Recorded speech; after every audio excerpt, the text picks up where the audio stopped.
My fellow Burkinabe, my brothers and sisters of Africa, and all who stand for the sovereignty and dignity of our people. They say I have more lives than a cat, that I am a man who walks with death at his side and yet refuses to fall. They whisper in the shadows, plotting and scheming, believing they can extinguish the flame of our revolution. They have tried, time and again, to silence me, to bury the dream of a free and prosperous Burkina Faso. They have come with their guns, their bribes, their betrayals. They have come with their plans, cloaked in darkness, thinking they can outwit us. But I stand here today, alive, unbroken, and resolute, because I have always known they would come. And I have always been prepared. Since the day I took up the mantle of leadership, I knew the path I chose would be lined with danger. To stand against the chains of neo-colonialism, to reject the exploitation of our land, our gold, our people. This is not a choice that the powerful forgive. They do not sit idly when a son of Africa dares to say, "No more." They do not rest when a nation rises to reclaim its destiny. I knew their daggers were sharpened long before I stepped into this role. I knew their whispers were plotting my end before I ever spoke of our sovereignty. And so, I prepared. I prepared not just to survive, but to outmaneuver, to outthink, and to outlast those who seek to destroy what we are building. You see, my people, survival is not luck. It is not chance. It is the fruit of vigilance, of discipline, of a mind that never sleeps. They say I have survived 19, perhaps 20 attempts on my life since I took office in September 2022. Each time, they thought they had me cornered. Each time, they believed their plans were flawless. But each time they failed. Why? Because I am always one step ahead. Not out of arrogance, but out of necessity. To lead a nation like ours, a nation that dares to defy centuries of oppression, you must see what others cannot. You must hear the whispers in the wind, sense the treachery in a glance, and feel the weight of betrayal before it strikes. My preparation began long before the first plot was uncovered. It began in the years I spent on the front lines, fighting alongside our brave soldiers against those who would destabilize our land. It began in the moments I studied the history of our continent, the stories of Sankara, Lumumba, and Nkrumah, leaders who dared to dream and paid the ultimate price. I learned from their triumphs and their tragedies. I understood that to lead is to be a target, and to survive is to be a strategist. I knew that the enemies of our freedom would not come only from outside our borders but from within, from those who wear the mask of loyalty while hiding the dagger of betrayal. This is why I scrutinize even my inner circle with the sharpness of a hawk's eye. Trust is a luxury I cannot afford, not when the stakes are the future of our nation. My security is not just a team of guards. It is a system, a mindset, a way of life. Every face that surrounds me, every hand that offers support, every voice that pledges allegiance, I weigh them all. I listen to their words, but I watch their actions. I study their silences. I have learned that betrayal often hides in the smallest details, a glance too long, a hesitation too brief, a promise too eager. My inner circle knows this. They know that to stand with me is to stand under scrutiny, not because I doubt their loyalty, but because I must protect the dream we share. Our intelligence services, our brave men and women who work tirelessly in the shadows, have been my shield. They have uncovered plots before they could take root, tracked conspirators before they could strike, and exposed the hands of foreign powers pulling the strings. In April 2025, we foiled a coup so sophisticated it involved my own chief of staff, a man entrusted with the highest responsibilities. They offered him millions, 25 billion CFA francs, they say, to betray his nation, to betray me. But we were watching. We were ready. The plot was unraveled, the conspirators arrested, and the truth laid bare. This was no isolated act. It was part of a pattern, a relentless campaign by those who fear a Burkina Faso that stands tall, a Burkina Faso that says, our gold is ours, our future is ours, our destiny is ours. I am always on guard, not out of fear, but out of duty. I sleep with one eye open, not because I dread death, but because I refuse to let our revolution die. I walk with caution, not to save my own life, but to preserve the hope of our people.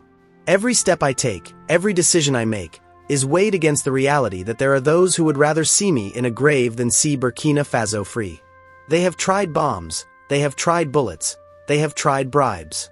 They have sent soldiers, activists, even those disguised as allies. But I am still here. We are still here. And we are stronger for it. This vigilance, this preparedness, is not just mine, it is ours. It is the spirit of a nation that refuses to bow. When I say I am prepared, I mean that we, as a people, are prepared. Our security forces, our intelligence networks, our citizens who report suspicious whispers, these are the threads that weave the fabric of our resilience. I am but one man, but I stand on the shoulders of a nation united, a nation that knows the cost of freedom and is willing to pay it.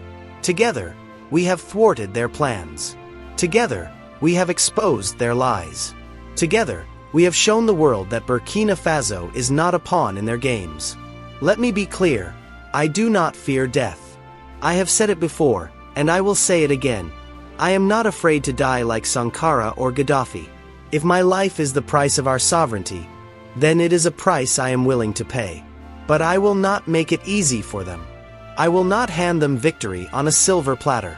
Every attempt on my life only sharpens my resolve, deepens my commitment, and strengthens my belief in our cause. They think they can break me with their threats, but they do not understand that I am forged in the fire of our struggle. They think they can outsmart us, but they forget that we are a people who have endured, who have fought, who have risen again and again.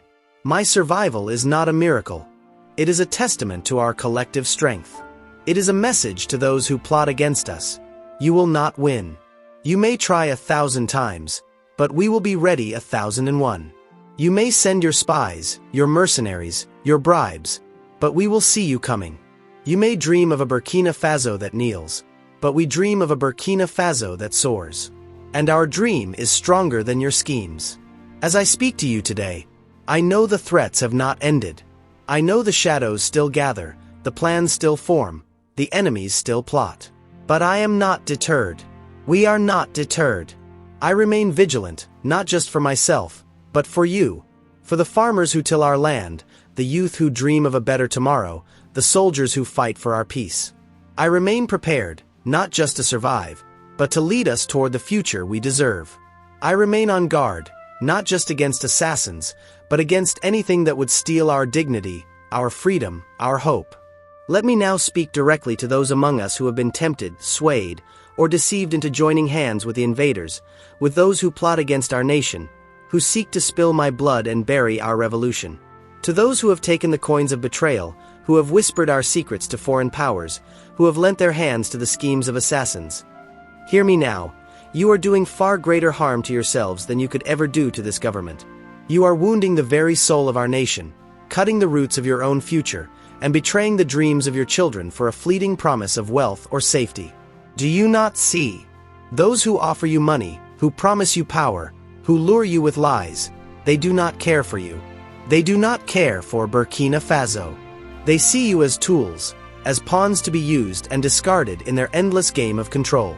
When you join them, when you plot against your own people, you are not striking a blow against me or this government. You are striking a blow against yourself, against your family, against the very land that gave you life. You are selling your dignity, your heritage, and your place in the story of our liberation for a price that will never satisfy. And when their plans fail, as they always do, they will abandon you to face the consequences alone. They will leave you to carry the shame of betrayal, while we, the people of Burkina Faso, march forward. Ask yourself, what do you gain by aiding those who seek to keep us chained? What do you win by aligning with those who plunder our gold, our land, our future? The invaders, the Western imperialists, and their proxies have no vision for a free Africa. They thrive on our division, on our weakness, on our willingness to betray one another. But I tell you now, you are not just betraying me.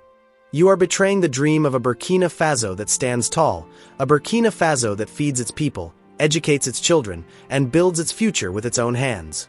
You are betraying the dream of an Africa that rises as one, unshackled from the chains of imperialism, to become the greatest continent on earth. Our mission, my people, is bigger than me. It is bigger than any one of us. It is a mission to free Burkina Faso, to free Africa, from the grip of Western imperialism that has bled our continent dry for centuries. For too long, they have taken our resources, dictated our policies, and decided our fate. They have propped up puppets, fueled wars, and sown chaos to keep us weak, to keep us begging, to keep us dependent. But we say no more. We are on a path to reclaim our sovereignty, to harness our wealth for our people, to build a nation where every child has a future, where every farmer has land, where every worker has dignity. This is not just my mission, it is ours, a sacred duty we carry for our ancestors and for generations yet unborn. This mission is the vision of Thomas Sankara, our eternal guide, our revolutionary beacon. Sankara saw an Africa that was not just free in name, but free in spirit, in economy, in destiny. He dreamed of a Burkina Faso where we grow our own food, weave our own cloth, and chart our own path. He dreamed of an Africa that stands as a giant among nations, not as a servant to foreign powers. He knew that true independence is not just raising a flag, it is controlling our resources, our institutions, our future. He knew that to achieve this, we must unite, we must reject the temptations of greed, and we must stand firm against those who would divide us. Sankara's vision was cut short by the same forces that plot against us today, but his spirit lives in us. His dream is our blueprint, and we will not let it die. To make Africa the most developed continent on Earth is not a fantasy. It is a destiny we must seize. Look at our potential. Our land is rich with gold, with uranium, with fertile soil. Our people are vibrant, innovative, resilient. Our youth are ready to build, to create, to lead. Why should we remain the world supplier of raw materials, while others grow rich from our labor? Why should our children go hungry while our resources feed foreign nations? We have the power to transform our continent into a beacon of progress, of innovation, of unity. We can build schools that rival the best, hospitals that heal our people, industries that employ our youth, and cities that shine as examples of African ingenuity. This is the Africa Sankara saw, the Africa we are fighting for, an Africa that leads the world, not follows it. But this vision demands sacrifice. It demands courage. It demands that we turn away from the false promises of those who would keep us enslaved. To those who have joined the invaders, I say this: it is not too late to return to your people. It is not too late to choose Burkina Faso, to choose Africa, to choose the dream of Sankara. But know this: every step you take with the enemy is a step away from your own liberation. Every plot you join is a wound you inflict on your own future. You cannot destroy this government without destroying the hope of our nation. You cannot betray this revolution without betraying yourself. We are not fighting for power or for glory. We are fighting for a Burkina Faso where every citizen has a voice, where every community thrives, where every child dreams without limits. We are fighting for an Africa that stands as an equal among nations, an Africa that writes its own story, an Africa that becomes the envy of the world. This is the path we walk, and we walk it with the spirit of Sankara guiding us. We walk it with the knowledge that the invaders will try to stop us, that their agents will infiltrate our ranks, that their money will tempt the weak. But we walk it with the certainty that we are stronger than their schemes, wiser than their lies, and more determined than their threats. My people, we are at a crossroads. The world watches us, waiting to see if we will falter, if we will fracture, if we will fall. But we will not. We will stand united, vigilant, and resolute. We will protect our revolution, not just from the assassins who target me, but from the ideas that divide us, from the greed that corrupts us, from the fear that weakens us. We will build the Burkina Faso Sankara envisioned, and we will lead Africa toward its destiny as the greatest continent on Earth. This is our mission. This is our fight. And we are only just beginning. And now, I turn my gaze outward, to the West, to those empires of old that still cling to their illusions of dominance, to the architects of imperialism, to the puppeteers who pull strings from afar, to the nations that once colonized our land and now seek to recolonize it through shadows and schemes. I say this: stop trying to kill me. Cease your futile plots, your hired assassins, your whispered conspiracies. Your attempts are not just failures. They are follies, desperate grasps at a power that slips further from your fingers with every passing day. You send your agents, your drones, your bribes, thinking that by ending one man, you can end a movement. But you are wrong. Profoundly, irrevocably wrong. Killing me would be like brushing a crocodile, a ridiculous, dangerous endeavor that achieves nothing but exposes your own recklessness. The crocodile does not care for your brush. It snaps back with jaws unyielding, its scales untouched, its strength undiminished.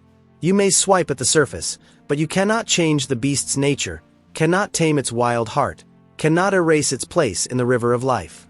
So it is with me, with our revolution. I am not a fragile figure to be swept away. I am the embodiment of a people's will, forged in the fires of resistance, armored by the truth of our cause. Your brushes, your bullets, your poisons, your betrayals may graze the skin, but they cannot penetrate the core. They cannot stop the flow of liberation that surges through Burkina Faso, through the Sahel, through all of Africa. I stand not for myself, but for the liberation of my people. I stand for the farmers who toil under the sun, reclaiming land that was stolen by foreign hands. I stand for the miners who dig our gold, no longer to enrich distant shareholders but to build schools and hospitals for our children. I stand for the youth who demand a future free from debt traps and dictated policies, a future where Burkina Faso decides its own destiny. This is liberation, not in words, but in deeds, expelling the exploiters, nationalizing our resources, forging alliances with brothers who share our vision, not with masters who seek to control us. I stand for the truth that has been buried under centuries of lies, the truth that Africa is not poor because of fate, but because of plunder, not weak because of nature, but because of oppression, not divided by choice, but by design. I stand for the marginalized, the forgotten ones whom the West has trampled in its pursuit of profit, the widows of our wars, fueled by foreign arms, the orphans of our minds, poisoned by foreign greed, the communities displaced by foreign corporations that ravage our soil and rivers. These are the voices I amplify, the lives I defend. In every speech I give, in every policy I enact, I honor them. I challenge the systems that keep them in chains, the IMF loans that strangle our economies, the trade deals that favor the powerful, the media narratives that paint us as savages needing salvation. No, we are the upright people, as Sankara named us, rising from the margins to claim the center stage of history. No matter how the darkness tries, it cannot cover the light. The darkness of imperialism, with its veil of propaganda, its storms of sanctions, its nights of covert operations. It may loom large, it may howl fiercely, but it cannot extinguish the flame we carry. This light is the light of truth, burning bright in the hearts of millions across Africa. It illuminates the hypocrisy of those who preach democracy while funding dictators, who speak of human rights while arming terrorists, who claim to aid us while siphoning our wealth. Try as you might, West, your shadows fade in the dawn of our awakening. Your attempts to dim this light only make it shine brighter, rallying more souls to our cause, inspiring more nations to break free.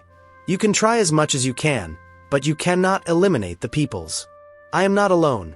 I am the spearhead of a vast army, the Burkinabe people, the Sahelian alliance, the Pan-African movement that grows stronger with every failed plot.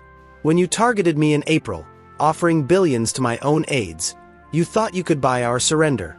But we exposed you, arrested the traitors, and emerged unbreakable. 18 attempts, 19, 20, each one a testament to your desperation, each one a victory for our vigilance. The people's warrior is not a man of flesh alone.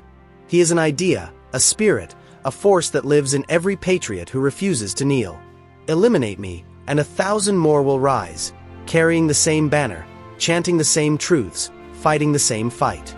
And to France in particular, hear this clearly. You have lost possession of Burkina Faso's resources for life. The days when your companies extracted our gold, our uranium, our cotton without fair return are over. The era when your military bases dotted our land, when your currency controlled our economy, when your influence dictated our leaders, that era is buried in the dust of history. We have reclaimed what is ours. Our minds now serve our people, our partnerships now honor our sovereignty, our future now belongs to us. You may mourn the loss of your colonial dividends, but they are gone forever, severed by the will of a nation that has awakened.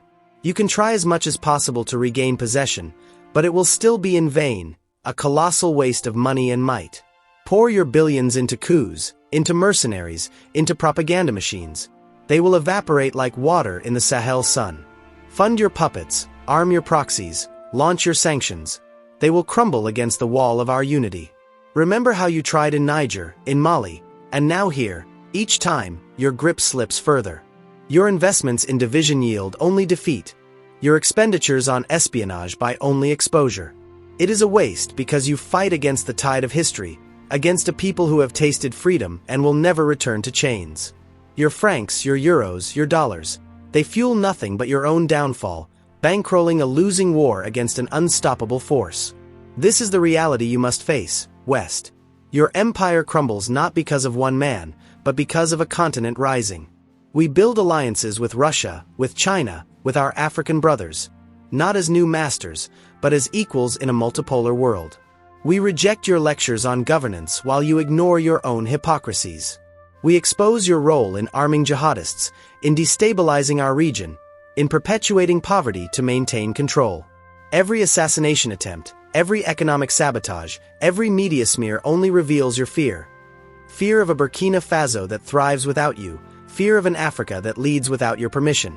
My people, as we confront these forces, we do so with the knowledge that our struggle is just, our path is clear, our victory is inevitable. We draw strength from Sankara's legacy, from the resilience of our ancestors, from the solidarity of our allies. We stand firm, not in defiance alone, but in determination to forge a new era where Burkina Faso, and all of Africa, claims its rightful place.